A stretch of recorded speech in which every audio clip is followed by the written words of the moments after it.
Hi, and welcome to AnimalZone. I'm Arthur von Wiesenberger, and this handsome fellow is Mikey, my adopted pit bull. AnimalZone is the A to Z on everything about adoptable pets. Whether you're looking for a bird, a cat, a dog, or even a tortoise, we've got experts who can share their knowledge and insights. So cuddle up with your favorite critter and join us as we explore the AnimalZone.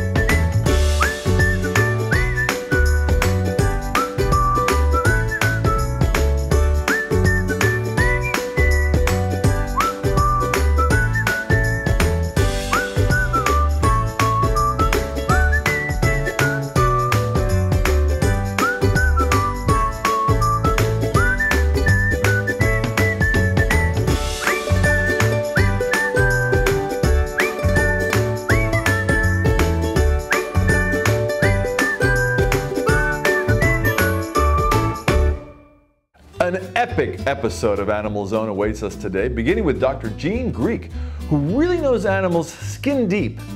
Maranee Landau introduces us to her coveted pet rescues and a couple of animated animals we all grew up with. Then it's off to the Wags and Whiskers Festival. All that and much, much more on this week's AnimalZone. Oh, who's this old guy? Oh, that's Cooper. He's seen a few of these. Most people like to adopt the younger dogs, but one day your time will come, huh, Cooper? Sweetheart, what about these puppies? Honey, puppies. Mommy, Daddy, that's it. That's the one. The Coldwell Banker Homes for Dogs project has helped find homes for thousands of shelter dogs. How's your tea? Because our agents don't just understand real estate, they understand what home is all about. Water, the essence of life, flowing from Mother Earth, gathering essential minerals, trace elements, and vitality as it journeys to the surface, collected fresh and pure from springs around the world, each one as unique as a fingerprint. The world's best bottled waters are waiting for you at bottledwaterweb.com. Thank you for joining us. Let's head back into the AnimalZone. Today we're above the central coast of California in the incredible foothills, looking out onto the blue Pacific. It's spectacular. And you know what? The hills are alive with the sound of animals. Let's go and see a special animal farm up here in the mountains. So today we're with Dr. Jean Greek, who is a board-certified veterinarian and a specialist in animal dermatology. Tell me, what's animal dermatology? Well, just like people, animals get a lot of the same type of skin problems. In this part of the country, the big issue is allergies. A lot of things you might see an allergist for, dogs see a dermatologist for, because when dogs have hay fever, they chew their feet and rub their face and scratch their armpits. And when horses have allergies, they tend to get hives all over them. And so we do a lot of allergy testing.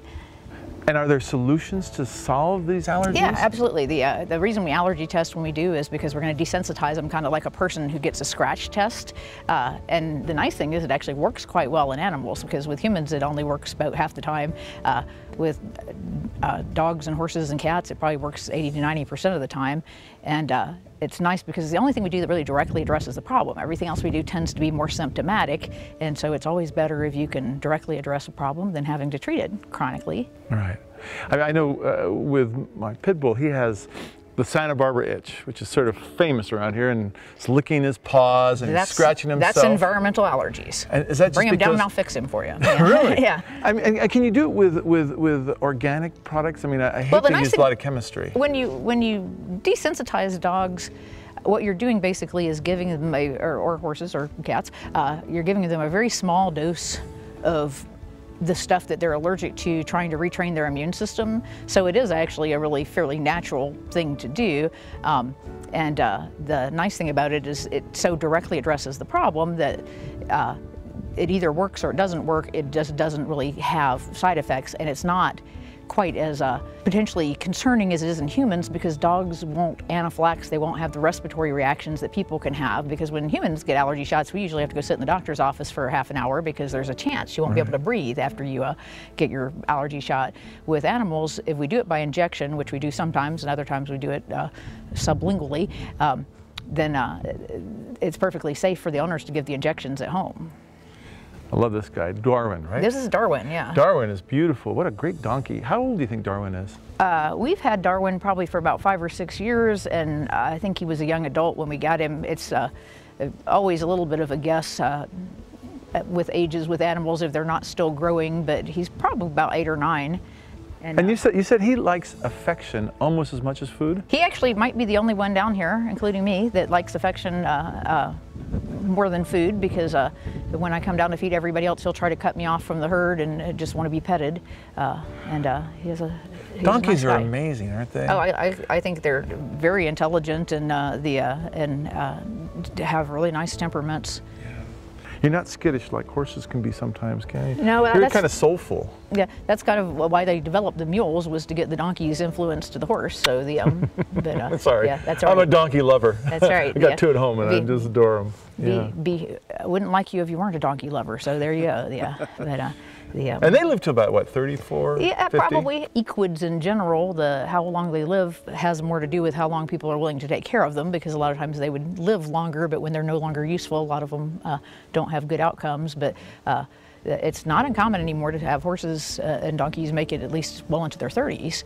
Now I notice you also have a couple pigs here, and how are those as pets, and rescuing pigs? Our pigs came from a place that was back when potbelly pigs were kind of trendy. He thought he was going to get rich breeding pigs, and pigs do breed well, and so he kind of got in over his head, and they finally closed him down, and he had about 300 pigs. And then within a few weeks he had about 600 pigs because they were all pregnant, and a nice group down towards Acton placed pretty much all of them. They had the students from Western Veterinary come out and spay and neuter everybody, and so they finally did get them all placed. Mm-hmm.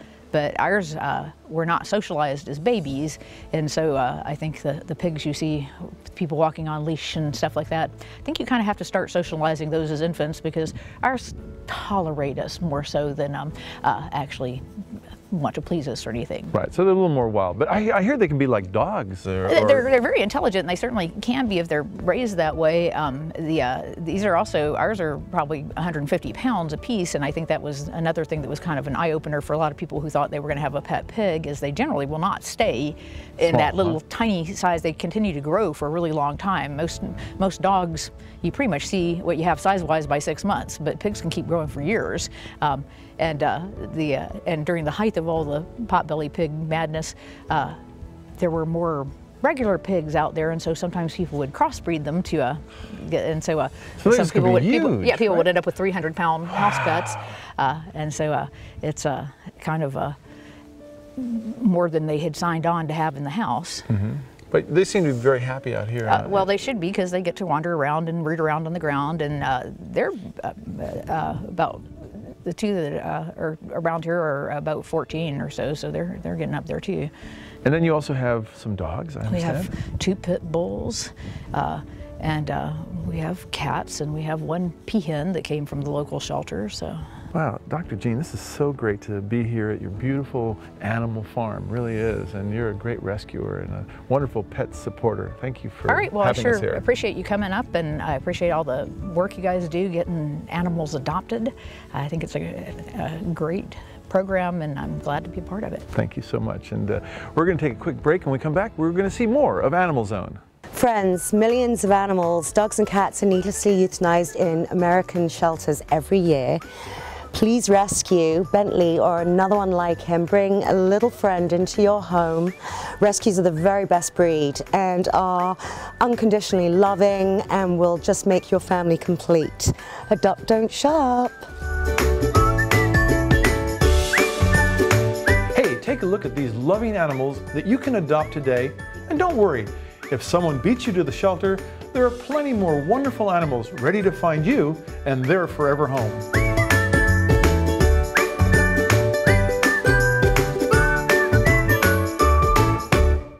The Santa Barbara Humane Society is an independent, local, community-based nonprofit with adoptable animals ready to find a forever home today. The Santa Barbara Humane Society offers low-cost spay, neuter, and vaccinations to cats and dogs in our community. And Dr. Sisk is our veterinarian who performs those surgeries and helps with the vaccinations. Also, please have a relationship with your local veterinarian in case of an emergency. Visit sbhumanesociety.org and remember, at the Santa Barbara Humane Society, we want you to adopt, not shop. Sometimes scary things happen, like fires and floods. And suddenly a family has lost everything. That's why the Unity Shop has a disaster assistance program. We help families with immediate needs like food, clothing, and household items. And we continue to help them long-term until they're back on their feet and in their homes. But it takes a whole community to make this possible. Please, donate today so we can help everyone who needs us. Find out how you can help at unityshop.org. Today we're with Maranee Landau and her dogs, Bridget, which is named after Bridget Bardot, and Penny, who's named after a bright little silver penny, golden penny, something like that. Maranee, you've been involved with animal rescue all your life. Yes. I mean, from when you were born, right? Yeah, well, when we grew up, yeah, we always had everything from rabbits, guinea pigs, chinchillas. My mother rescued some chinchillas at one point that were going to be used to, make coats, and she rescued 6. We had a snake that we found. We had lots of German Shepherds, lots of dogs, and lots of cats. We always had 6. Wow. 5, 6 cats and whatever, dogs. And I remember you mentioning that you found one German Shepherd on the freeway.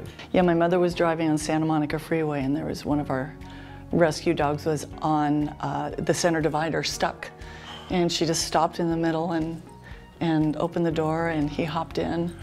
And we had our dog Diver, so that was another shepherd mix, yeah. Oh, you guys are amazing. Wow. So, and all these animals, I mean, you must have bonded with them over the years. And all of them. I mean, how do you must have had, like, how many animals did you have at one time in a house? At one time, we would have up to 4 dogs, maybe 5, 6 cats, guinea pig, rabbits, chinchillas. I always had pet white rats, hamsters. Wow. We even had frogs that we'd catch in Topanga Canyon when we'd hike, because we'd catch the little pollywogs and make them into frogs. And then we'd You made them into frogs. I was wondering who did that. We did, in a sense. But yeah, it was always fun. Lots of fun times. Must have been like being on Noah's Ark. It was fun. All that going on. That's great. So now, tell me a little bit about these 2 beautiful doggies. Well, this one has a more dramatic story than this one, but this one, Bridget was part of a litter that I fostered. I used to foster a lot of litters of puppies and the mother for dog adoption, welfare group. And a little Pula mix was found in Santa Maria, and she had, been traumatized, fleas and ticks and bite marks. They didn't know what had happened to her. She was on the streets. And when they got her, they started biting. She started biting. And so they were going to euthanize her, because that's high kill shelters. If they bite, they euthanize them. And so Dog rescued her and said, there's a reason why, and took her. And they did an x-ray and found out she had 5 puppies. So she was on the street starving with 5 puppies in her tummy. So that's probably why she was biting. She was scared. And so we got her, and they said, we need a foster. I'm like, I'll do it. My father had just passed. I thought, I need to do this. And so I took her after she had the puppies. They were 2 days old, the little teeny. And I fostered them, and she never growled or bit me, or there was no problem with her, and she was a great mom. And so I had the puppies for 2.5 months. Wow. She's one of the puppies. I kept one. I mean, it would be so hard to have a litter of puppies and then give them up. I found homes for 2 of them on my own, a couple of friends of mine. Oh, that's great. And Bridget's found a great life. How old is Bridget now? She just turned 6 on November 20th. Don't look it. Yeah, she's 6, yeah. And then this one was, I had a Maltese, and he had passed away, and I had a hard time with the death of him and crying, and they sent an email saying, oh, we rescued this little brown poodle mix, and lawn poke hit by a car. I thought, oh, poor little thing. I'll just go look. I'll just go look at her. that's not gonna hurt. So I go in, and Brian, at the time, was a trainer, and he says, oh, you gotta come see her, look, she's so cute. I go, oh, yay, I get a little fluffy brown. I get there, I look, I thought, oh my Lord, she's the ugliest little thing. Because all her hair was grown out with street dirt and black. You couldn't even see her. They had to shave her practically bald. She was skinny, so just bony legs. And I went, oh dear Lord, look at her. I go, well, let me hold her. So I go to pick her up, she pees everywhere. I went, oh great, a submissive beer, because she's scared, and I get it. So I went back every day for about a week. And finally the manager at the time said, when are you going to fill out the paperwork? I said, today, I'll take her. So I took her, and she got all fluffy, and now look how cute she is. She's gorgeous. She's probably gained about 5 pounds. She was real skinny. Wow. And we think she's about 6 also. I figured, let's just keep them around 6 at the same age, and January is her birthday, because that's when I adopted her. But she had gotten hit by a car, and a Good Samaritan had found her and stayed until they came and got her out, and she must have gone over her, because if a car hit this little thing, she would have died. So it just kind of probably straddled her, and she went and bumped her hip a little bit. But you are amazing. Oh boy, I don't know who's luckier. Oh, maybe everybody here. I think so. Everybody's lucky here. Yeah. Well, you know, I know we're going to find out more about your background. It goes beyond just adopting animals. You have had animals as kind of indirectly creating your whole life. Yes. Through your dad. So maybe we'll just take a quick break, and when we come back, let's talk a little bit about your dad, okay? That'd be great. You're watching AnimalZone. We'll be right back. The Santa Barbara County Animal Care Foundation is dedicated to saving animals' lives, but we need your help to continue this critical work. SBCACF provides year-round medical and surgical care so that abandoned, homeless, or abused animals receive the best second chance at finding a loving home. No animal is turned away from surgical care. To learn more and assist us in keeping that pledge, visit sbcanimalcare.org and make a donation today. If they can be saved, we want to save them. Bonjour Alex. Bonjour Renaud. Happiness? It's great food prepared the French way. Chocolate eclair. What makes you happy? A touch of Paris. Without the trip to France. Handcrafted daily in our bakeries, especially for you. Indulge yourself. Bon appétit. Please visit Renaud's in Gelston, Santa Barbara, Long Beach, and La Cañada, Flint Ridge.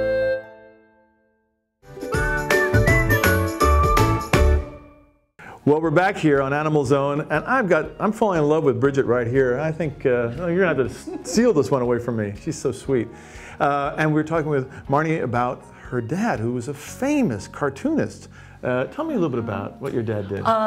My father started cartooning when he was 16. He dropped out of high school. And he started with Disney because my grandfather was a concert violinist for Disney and played the violin for the cartoons. So he did the raindrops as an in-betweener on Bambi. And that was one of the things. And he also worked on Fantasia. He also worked on Sleeping Beauty. And so he decided to drop out of high school and do that.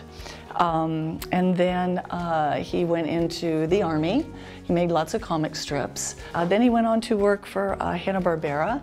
And did Scooby-Doo and Johnny Quest and Top Cat and you name it. He did Flintstones. Smurfs were the last ones in the 80s before he retired. And he also did he did a comic strip called Cats and Dogs. And this is one of the kitties, it's a little beatnik cat. And so I've got lots of his artwork that was never published, probably about 28 comic strips that were never published. And I'm putting various artwork on shirts and canvases, and wrote a book on his life, which should be published hopefully next year.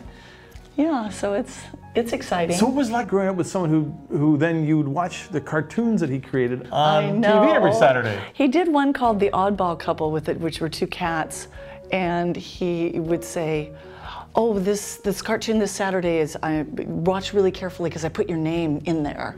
And he put my name as Maranee's fortune teller or something. And he's like, there it is, Maranee's fortune, see, I did. I go, oh, Dad. Because that's what, cartoonists did that a lot. They would put little their personal names, things in there? Personal things. That's how they'd kind of slip their names into it, or my name or any family. But it was just what my dad did. So he'd sit me in his lap, oh look, we're gonna make the Smurfs, Pop Smurf go over here, and we're gonna make Fred Flintstone go over here. Or, you know, and he worked at home, he freelanced at home, so he could help take care of me.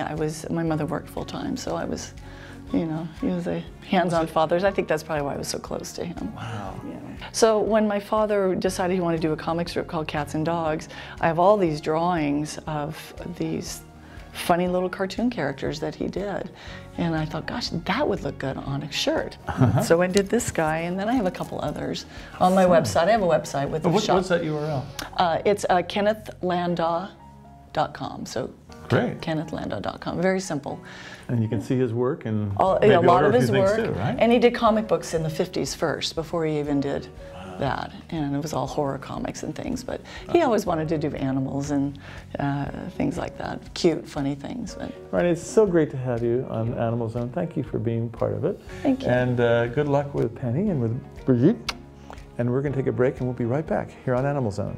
Hi there, I'm Larissa Wall, the pet rescue expert on Hallmark Channel's Home and Family, and I have adopted many wonderful rescue dogs, and they have brought 24/7 laughter to my life. They get me out of the house, they give me so much love, and they just keep me moving and smiling all day long. I highly recommend you doing the same thing. Go and rescue a forever friend, bring them home, and give them the love that they deserve. Take a look at these loving animals that you can adopt today, and don't worry, if someone beats you to the shelter, there are plenty more wonderful animals ready to find you and their forever home.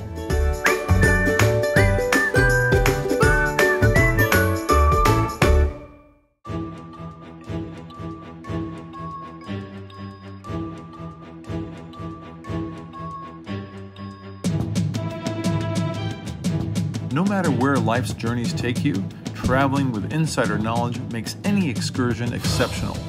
Visit around the world and get the inside scoop on worldwide travel at www.atw.tv.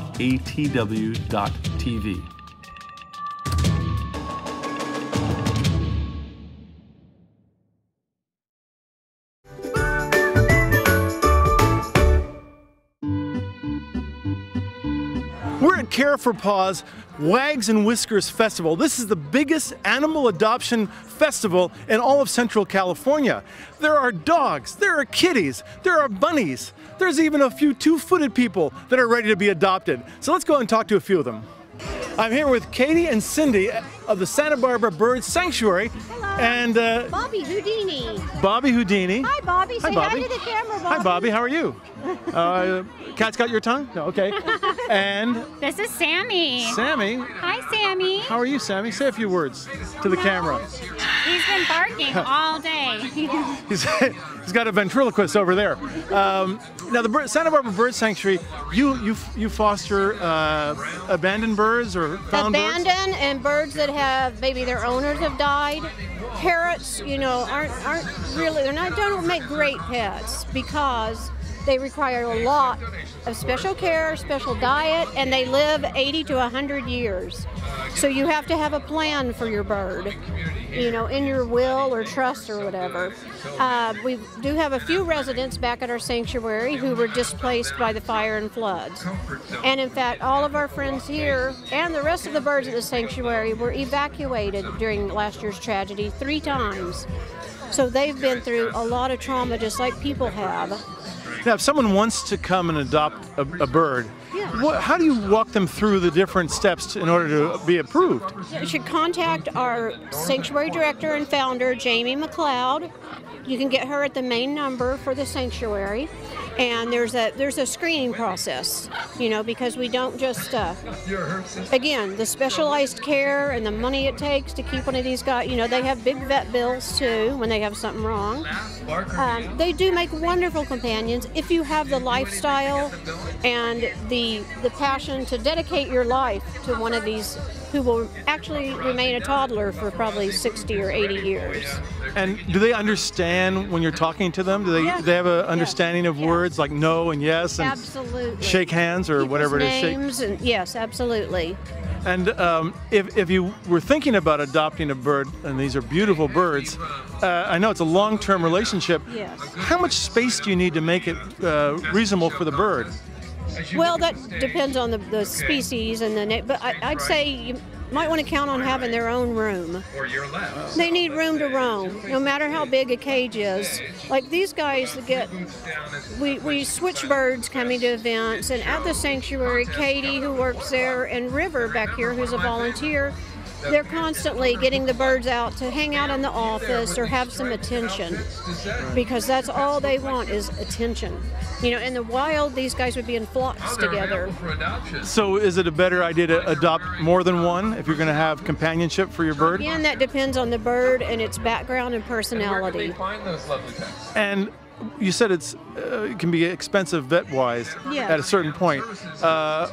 I mean, is it like a dog expensive, or is it beyond that? More beyond that. Really? Because you have to have an avian vet, you know, that only takes care of birds, and they have, you know, more specific problems with. They go through times of the year where it's mating season for them. Some of the birds have to be given hormone shots so they don't tear all their feathers out. Wow. Because they're frustrated. I knew some guys like that. Well, Katie can tell you a little bit about Sammy. Tell me about Sammy. Sammy is part of a group of birds we have called the Boys in the Hood. They've each been adopted out 3 times and come back due to their aggression. And as she was saying, most of that aggression is due to hormones, not being able to fulfill those innate urges that they have, and so they can take that out on people and other birds. So sometimes you want to do the hormone. It's either an implant or a shot, and it just calms them down a little bit. Sounds like Sammy doesn't necessarily want you to tell about those hormones. No, he doesn't. He needs some right now. And we have some beautiful birds back here. Tell me a little bit about your two. So this is Buddha. He's a black palm cockatoo. They're native to New Guinea. He actually belonged to the Shah of Iran's sister, and when she died, he was taken to a pet store in Santa Barbara, and where he was put in the back because of his value, and he wasn't fed correctly, and he didn't receive sunlight. And at the time when he was with the Shah of Iran, he was bonded to a blue macaw, which looks a lot like this one, except with like a black beak and a dark blue color. And so he didn't have that in the pet store. And so when we got him, he was dying. He was gray, like all of these black. It was gray, and his cheeks were just like a light pink. And so what we did was we got a blue macaw just like the one he had when he was in the collection, and we nursed him back to health. We had to tube feed him, and now he looks like this, and he's about 60 now. Yeah. He's beautiful, so he's got another 80 years to go, right? No, he has about, I think they live to be about 100, 20 to 40 more years left, yeah. Wow. Yeah. All right. So if anybody wants to think about adopting a beautiful bird, check it out. It's the Santa Barbara Bird Sanctuary, and it's not for the birds. We'll be back. Every morning you could count on it being there with the rise of the sun. We're proud to say we've been there every day with you. The Santa Barbara News Press plans to continue sharing the news of the day with you all through the year and beyond. It's nice to know there are some things you can still count on. The Santa Barbara News Press, serving Santa Barbara since 1855. Subscribe today. Call 1-800-654-3292. The Santa Barbara Humane Society is an independent, local, community-based nonprofit with adoptable animals ready to find a forever home today. The Santa Barbara Humane Society offers low-cost spay, neuter, and vaccinations to cats and dogs in our community. And Dr. Sisk is our veterinarian who performs those surgeries and helps with the vaccinations. Also, please have a relationship with your local veterinarian in case of an emergency. Visit sbhumanesociety.org, and remember, at the Santa Barbara Humane Society, we want you to adopt, not shop. Weren't there some amazing animals and guests? You know, you who adopt animals from shelters, you are the true heroes. If you want to see more about AnimalZone and other things, check out our website, animalzone.org, and we look forward to seeing you next time. Never was a friend so true, never was a friend like you. Canine, you're my best friend. Canine of mine, friend for all time. So glad you're my best friend. Through thick and thin, we'll see things things through. Canine of mine, so true. Did I find you or did you find me? Either way, it's still serendipity. When I saw you, it was plain to see you weren't just another lassie wannabe. Oh, canine of mine, friend for all time. I'm so glad you're my best friend.